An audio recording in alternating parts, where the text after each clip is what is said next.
හයි ඉතින් ඔයගොල්ලෝ ඔක්කොම හොඳින් කියලා මං හිතනවා. ඔයගොල්ලෝ දවසකට පස්සේ වීඩියෝ එකක් ගේන්නේ. මොකද මට last month එකේ end වෙනකම්ම exams තිබ්බා. මගේ second semester exams. ඉතින් මම මේ වීඩියෝ එක ගේන්නේ මගේ special day එකක් ඔයගොල්ලොත් එක්ක share කරගන්න.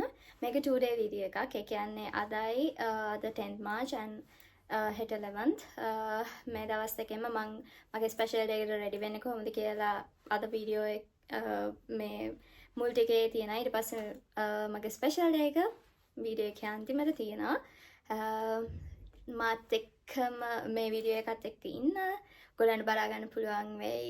බලා ගන්න පුළුවන් මගේ ස්පෙෂල් ඩේ එක මොකක්ද, මම මොනවද කරන්නේ එදාට කියලා. ඉතින් මේ දවසනකම් මං ගොඩක් බලාගෙන හිටියා. මගේ ෆැමිලි එකත් එහෙමමයි. අපි ගොඩක් දේවල් කරා මේ ඩේ එකට.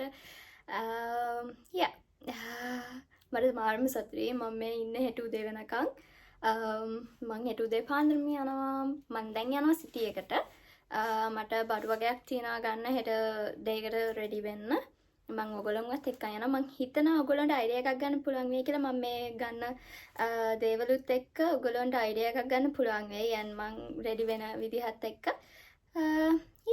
අපි යන් දැන් සිටි එකට ගිහිල්ලා ඉක්මනට එමු.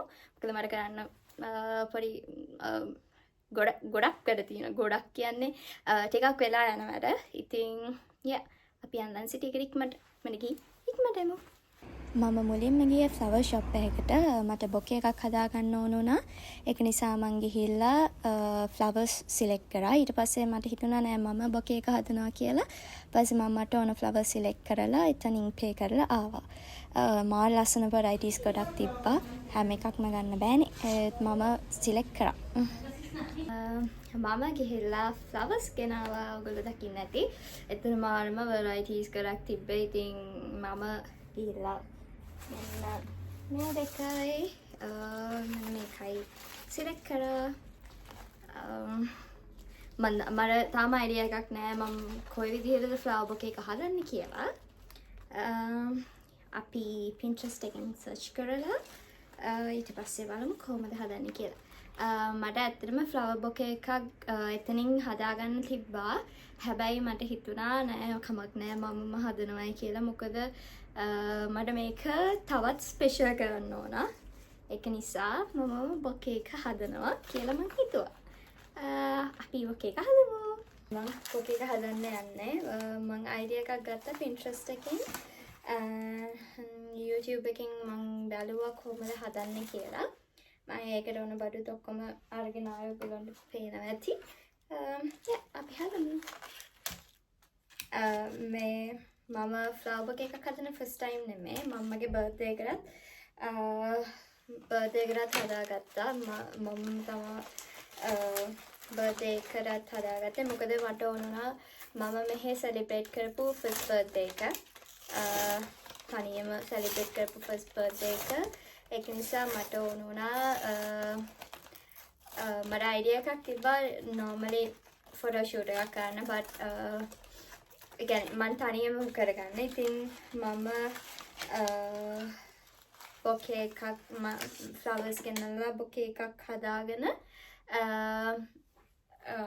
කේක් එකක් ගෙනල්ලා ඒ ඔක්කොම මං කරගත්තා. ඉතින් මේ මං හදන සෙකන්ඩ් බොකේ එක ඒක මගේ ස්පෙෂල් ඩේ එකට කලින් එකක් හදුවේ මගේ ස්පෙෂල් ඩේ එකකට. අපි බලමු. මම හිතනවා මේක හොඳට එයි කියලා. මම ෆ්ලවර්ස් වලට මාරම ආසයි. මම ජර්මනි ආවට පස්සේ මගේ සිංගල් අපාර්ට්මන්ට් එකට ආවට පස්සේ මම ගොඩක් වෙලාවට හැම වීක් එකේම වගේ ෆ්ලවර්ස් ගෙනල්ලා අරේන්ජ් කරනවා. ඒකට මම මාර කැමතියි. මගේ බර්ත්ඩේ එකටත් ඔයගොල්ලෝ මගේ Instagram එක follow කරනවා නම් මම ඒකේ දාලා තියෙනවා මම මගේ බර්ත්ඩේ එකට කරපු ෆොටෝ ෂූට් එක. ඒක මම තනියම කරේ. මම ඒකේ තිබ්බ බොකේ එකත් තනියම තමයි මම හදාගත්තේ. ඉතින් මේ වගේ දේවල් කරද්දි මම මාර මාසයි. මගේ මයින්ඩ් එක මාර විදිහට රිලැක්ස් වෙනවා මේ වගේ දේවල් කරද්දි. ඉතින් මම ඒකයි එතනින් ෆ්ලවර් බොකේ එක හදාගන්න නැතුව මම ගෙදර ඇවිල්ලා ෆ්ලවර් බොකේ එක හදාගන්න හිතුවේ. අනිත් එක මට කොහොමත් ඕන වුණා මේ ඩේ එක තවත් ස්පෙෂල් කරන්න. ඉතින් ඒක නිසා මම මල් ගෙනල්ලා හැදුවා. මම මුලින්ම ෆ්ලවර්ස් වල ඕන නැති කියන්නේ අර ලීව්ස් ටික මට ලීව්ස් ඔක්කොම ඕනේ නැහැනේ. ඒක නිසා මම ඒවා ඔක්කොම කපලා අයින් කරගත්තා. ඒ අයින් කරගෙන ඊට පස්සේ කරන්න ඕන දේවල් ටික මං කරා. මොකද මට මේක ඕන වෙන්නේ හෙට උදේට නිසා මම මුලින්ම බොකේ එක හදන්න කලින් වෙට් ටිෂුස් වලින් බොකේ එක යට පොඩ්ඩක් ඒක හැදුවා. එතකොට මට මේක බොකේ එක හැදුවට පස්සේ මට ඒක ආපහු වතුරට දාන්න වෙන්නේ නැති නිසා මම ඒකයි වෙට් ටිෂුස් වලින් මේ ඒ ඔක්කොම කවර් කරේ. ඊට පස්සේ මං ටිෂුස් වලින් ඔක්කොම ලස්සනට හැදුවා. මං හිතන එක ලස්සනයි කියලා. යා මම මෙහෙට ආවට පස්සේ ගොඩක් දේවල් තනියම කරන්න පුරුදු වුණා. මට ෆ්ලවර් බොකේ එකක් හදාගන්න තිබ්බා වුණත් ඒ කියන්නේ ෆ්ලවර් ෂොප් එකෙන් මල හදාගන්න තිබ්බා වුණත් මම ඒකට ආස කරේ. මොකද මම මගේ බර්ත්ඩේ එකට හදාගත්ත එකට මම මාරම ආස වුණා. ඒක මං තනියම කරද්දී මාර සැටිස්ෆයින්. ඒක නිසා තමයි මම තනියම මෙහෙ ආවට පස්සේ ගොඩක් දේවල් තනියම කරන්න පුරුදු වුණා. ඔයගොල්ලොත් තනියම කරන්න මොකක් හරි ආස දෙයක් තියෙනවා නම් ඒක කරන්න. ඒක කරාට පස්සේ මාර විදියට ඔයා සැටිස්ෆයිඩ් වෙනවා. ඒක මම මෙහෙට ආවට පස්සේ ඉගෙන ගත්ත දෙයක්. ඔයාලට දෙයක් මොකක් හරි කරන්න තියෙනවා නම් ඔයගොල්ලෝ ඒක කරන්න ආසාවෙන් ඉන්නවා නම් අනිවාර්යෙන් මේ දේ කරන්න. කල් යවන්න එපා. මම YouTube එකෙන් බලාගත්තා කොහොමද ෆ්ලවර් බොකේ එකක් හදන්නේ කියලා. ඊට පස්සේ මම ඒකට ඕන දේවල් ඔක්කොම ගෙනාවා බුක් ෂොප් එකකට ගිහිල්ලා. මම දැන් ඒවා ඔක්කොම හරියට පිළිවෙලට කපලා ඒක තනියම කරන්න චුට්ටක් අමාරුයි. මොකද මට පුරුදු නැහැනේ. හැබැයි මම ඒක කොහොම හරි කරා.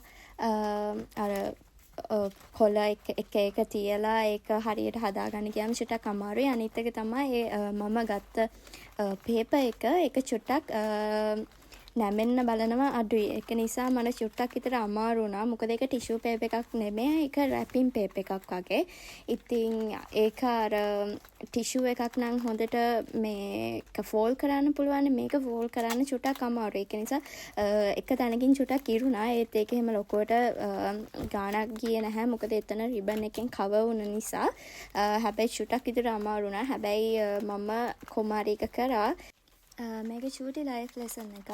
ඔයාලට පුළුවන් නම් ඔයාලගේ හැම පොඩි දෙයක්ම ඔයා කන පිඟාන ඒක ඔයා තියලා යන්න එපා. ඒක හොදන්න. මොකද මේ වගේ රටකට ආවහම හරි නැත්නම් ඔයා තනියෙන් ඉන්න දවසකට හරි ඒක ඔයාලට ගොඩක් ප්‍රයෝජනවත් වෙනවා. මොකද අපි හැමදේම කරගන්න ඕන තනියම. ඔයාට පේරන්ට්ස්ලා නැහැ, සිබ්ලින්ග්ස්ලා නැහැ. එතකොට ඔයා හැමදේම කරගන්න ඕන තනියම. ඉතින් ඔයා මේ දේවල් පුරුදු වෙලා හිටියේ නැත්නම් ඒක මාරම ලොකු ඩිස්ඇඩ්වාන්ටේජ් එකක් වෙනවා. හැබැයි ඔයා හැම චූටි දෙයක්ම කරගන්න පුළුවන් නම් ඒක ඔයාගේ ලයිෆ් එක මැනේජ් කරගන්න. කියන්නේ ස්ටඩීස් ඒ ඔක්කොමත් එක්ක හැමදේම බැලන්ස් කරගන්න මාරම ඇඩ්වාන්ටේජ් එකක්. මාරම හෙල්ප්ෆුල් වෙනවා. ඒක නිසා ඔයාට පුළුවන් හැම චූටි දෙයක්ම ඒක මදිකමක් කියලා හිතන්න එපා. හැම චූටි දෙයක්ම ඉගෙන ගන්න. හැම චූටි දෙයක්ම තනියෙන් කරන්න පුරුදු වෙන්න. ඒක ඔයා තනියෙන් ඉන්න දවසකට ඇත්තටම ඒක මාරම විදිහට දැනෙනවා. මොකද අපි විතරයි ඉන්නේ අන්තිමට. ඒක නිසා හැමදේම ඉගෙන ගන්න. කොයිම වෙලාවකවත් කිසිම දෙයකට බෑ කියන්න එපා. බෑ කියන වචනේ ඔයාගේ ඩික්ෂනරි එකෙන් අයින් කරලා දාන්න. හැම වෙලේම මට පුළුවන් කියලා විතරක් හිතන්න. එතකොට ඔයාට ඉබේම ඔයාට ඒ දේ කරන්න බැරි වුණත් ඉබේම මේ දේ කරන්න පුළුවන් වෙනවා. ඒක මම මෙහි ඇවිල්ලා ඉගෙන ගත්ත දෙයක්. මම ලංකාවේ ඉන්නකොටත් මගේ දේවල් ගොඩක් වෙලාවට මම තනියෙන් කරගත්තේ. ඉතින් මෙහි ඇවිල්ලා මට ඒක මාරම විදිහට හෙල්ප්ෆුල් වුණා. හැමදේම තනියම කරගන්න පේරන්ට්ස්ලා නැතුව. මේ විදිහට තමයි ෆයිනල් ලුක් එක ඉන්නේ. මම හිතනවා ඒක හොඳයි කියලා. මට මේක සෙලර් එක කරලා ඊට පස්සේ රිබන් එක ගැට ගන්න තමයි තියෙන්නේ. මම කලිවර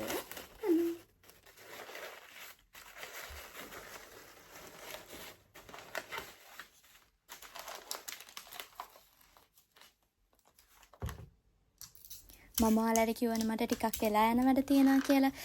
එකක් මේ ෆ්ලවර් බොකේ එක හදන එක. අනිත් එක තමයි මට ඊළඟ දවසට කන්න හදන එක. මොකද මගේ ස්පෙෂල් ඩේ එකට ගිහිල්ලා ඇවිල්ලා මට එහෙම්මම යන්න තියෙනවා ක්ලාසස්. ඒක නිසා මට වෙලාවක් නැහැ ගෙදර ඇවිල්ලා ආපහු කෑම හදන්න. ඒක නිසා මම ෆ්ලවර් බොකේ එක හදලා එහෙම්මම මම ඊට පහුවෙනිදට කන්න කෑම ලෑස්ති කරා. මට ඒ ටික වීඩියෝ කරන්න හම්බුන්නේ නැහැ. මොකද මම ඒකට පොඩක් රෂ් එකේ හිටියේ. මම වේලාසනින් නිදා ගන්නත් ඕන. මොකද පාන්දර නැගිටලා යන්න තියෙන නිසා. ඒක නිසා මම ඉක්මනට ඒ වැඩ ටික කරා. මට ඒක වීඩියෝ කරන්න හම්බුන්නේ නැහැ. ඉතින් ඒ ටික තමයි මට තිබ්බේ. අපි next day එකෙන් හම්බෙමු.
මේ තියෙන්නේ මං හදලා ඉවර කරගත්ත බොකේ එක.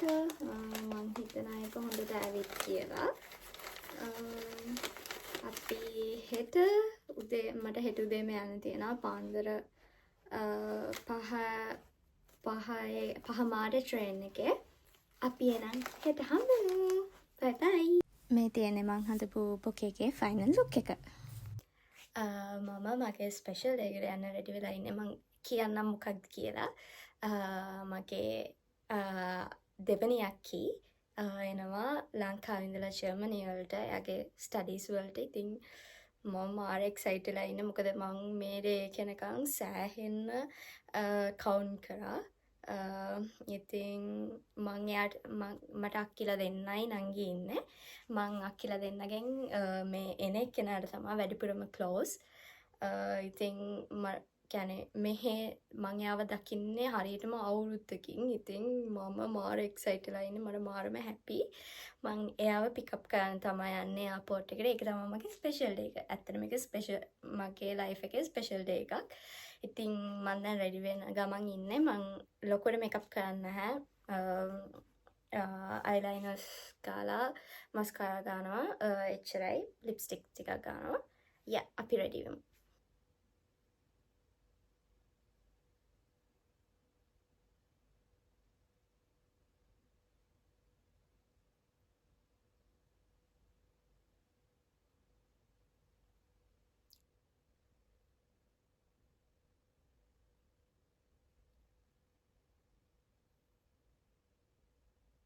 මං රෙඩි වෙලා ඉවරයි.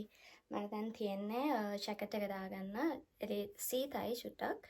එහෙත් එහෙම ලොකු සීතලක් නැහැ. ජැකට් එක දාගෙන මං යනවා ට්‍රේන් ස්ටේෂන් එකට. පියා මං රෙඩි වෙලා ඉවරයි. මේ තමයි මගේ අවුට්ෆිට් එක. එහෙම ලොකු අවුට්ෆිට් එකක් නෙමෙයි.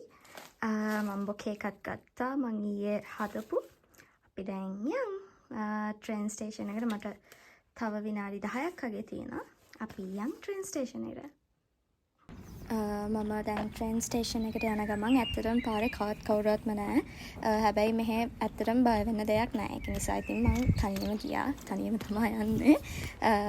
මෙහෙ පොඩි දෙයක් තියෙනවා. අපි වාහනයක් නැති වුණත් අපි ග්‍රීන් ලයිට් එක එනකන් ඉන්න ඕන. පාර මාරු වෙන්න.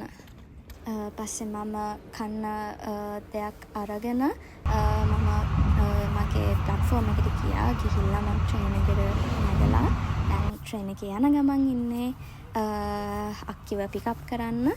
ඉතින් මට මං ඉන්න තැන ඉඳන් ෆ්‍රැන්ක්ෆර්ට් එයාපෝට් එකට යන්න පැය එකමාරක් විතර යනවා. ඉතින්